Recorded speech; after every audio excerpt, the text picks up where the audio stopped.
Previous episode में हमने देखा था कि चैंगजुन कहता है, मैंने नहीं सोचा था कि तुम इतनी जल्दी कैरेक्टर में ढल जाओगे। लेकिन तभी लिन चैंगजुन की फिंगर को काट लेता है। तब चैंगजुन पेन में चिल्लाने लगता है। उसकी फिंगर से ब्लड आ रहा था। तब वो उसकी ब्लड वाली फिंगर से कॉन्ट्रैक्ट पर उसके फिंगरप्रिंट लगवा लेता है और फिर चिल्लाते हुए कहता है, कौन जानता है कि तुम मेरी हैंडराइटिंग में जालसाजी करोगे। बेहतर होगा कि तुम बस फिंगरप्रिंट छोड़ दो। तब उनका कॉन्ट्रैक्ट साइन हो जाता है। अब आगे।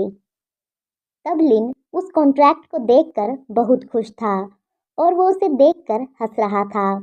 वहीं चैंगयुन रेडी हो रहा था। तब लिन गाना गाने लगता है।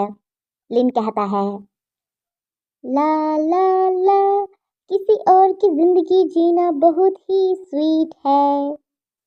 फिर वो चैंगन से कहता है, ओ हाँ, तुम्हें मुझे जॉब ढूंढने में हेल्प करनी होगी। तब चैंगन कहता है, क्या तुम्हारे पास पहले से ही जॉब नहीं है? बिस्तर पर लेटे लेटे तुम इतना पैसा कमा रहे हो जितना ज्यादातर लोग अपनी पूरी जिंदगी में भी नहीं कमा पाते। तब ये सुनकर लिन को गुस्सा आ जाता है और वो फिर चैंगन की टाई को पकड़ लेता है और उसे कसने लगता है और फिर चिल्लाते हुए कहता है, क्या तुम सचमुच सोचते हो कि मैं कोई पालतू जानवर हूँ जिसे तुम पाल रहे हो?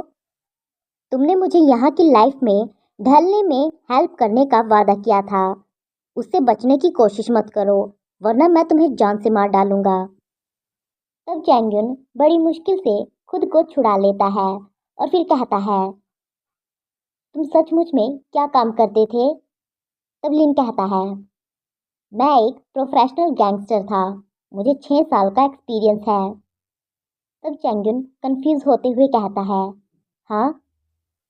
तब लिन चैंगन के चेक को टच करता है और फिर कहता है, प्रेसिडेंट ली, तुम नहीं चाहोगे कि मैं यह उजागर करूं कि तुमने फार्मास्यूटिकल्स के यंग मास्टर का यूज ट्रेड सीक्रेट्स को चुराने के लिए कैसे किया, है ना?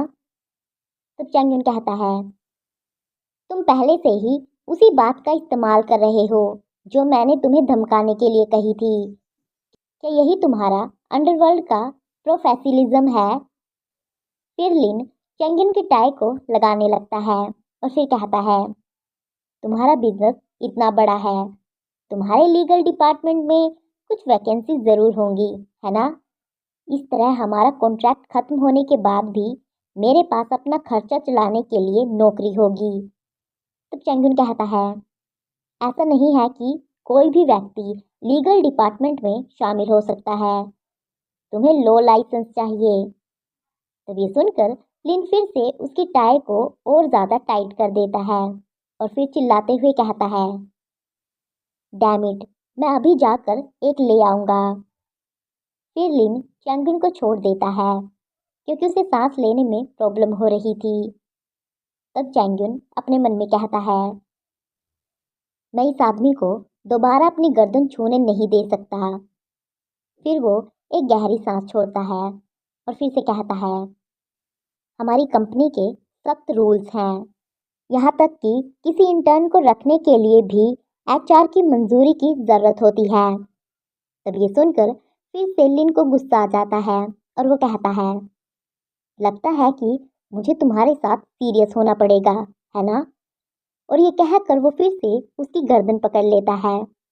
तब चैंगुन चिल्लाते हुए कहता है, तुम क्या करने की कोशिश कर रहे हो?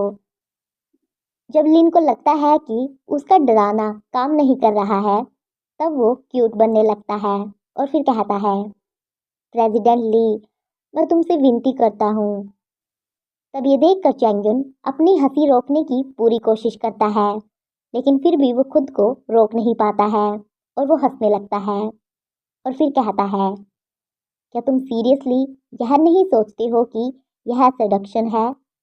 तुम मुझे सेड्यूस कर रहे हो। तब लिन चैंगुन की चिक पर किस करता है और फिर उसके कान में कहता है, तो फिर यह कैसा रहेगा? तब चैंगुन लिन की तरफ देखता है क्योंकि वो ये देखकर शौक था, लेकिन फिर वो लिन को अपने पास खींच लेता है और फिर कहता है, तुमको कम से कम इतनी दूर तक तो जाना ही होगा अगर तुम्हें मुझे सेड्यूस करना है। तब ये सुनकर लिन कंफ्यूज हो जाता है। तभी चैंगयुन लिन को किस करने लगता है। तब लिन अपने मन में कहता है, हालांकि यह एक परवर्ट आदमी है, फिर भी मुझे यह एडमिट करना होगा कि उसकी किसिंग स्किल्स बहुत अच्छी है, सच में बहुत अच्छी है। तब चैंगयुन अपने मन में कहता है, इस अनजानी दुनिया में उसने ना केवल खुद को जल्दी उसमें ढाल लिया है, बल्कि अब वह इसे इंजॉय भी करने लगा है। मैं नहीं जानता कि उसे चेयरफुल कहूँ या इनसेंसिबल कहूँ। शायद कॉन्ट्रैक्ट खत्म होने के बाद भी हम यह कर सकते हैं। वो इतना ही कहता है कि तभी फोन रिंग होने लगता है। तब फोन की रिंग सुनकर चैंगयुन किस को ब्रेक करता है। तब ये देखकर लिन कहता है, तुम रुक क्यों गए। तब चैंगयुन कहता है, लिन क्यू का फोन बज रहा है। तब वो दोनों फोन की तरफ देखते हैं। लिन को उसके छोटे भाई ने कॉल किया था। और इसी के साथ ये चैप्टर यहीं खत्म होता है।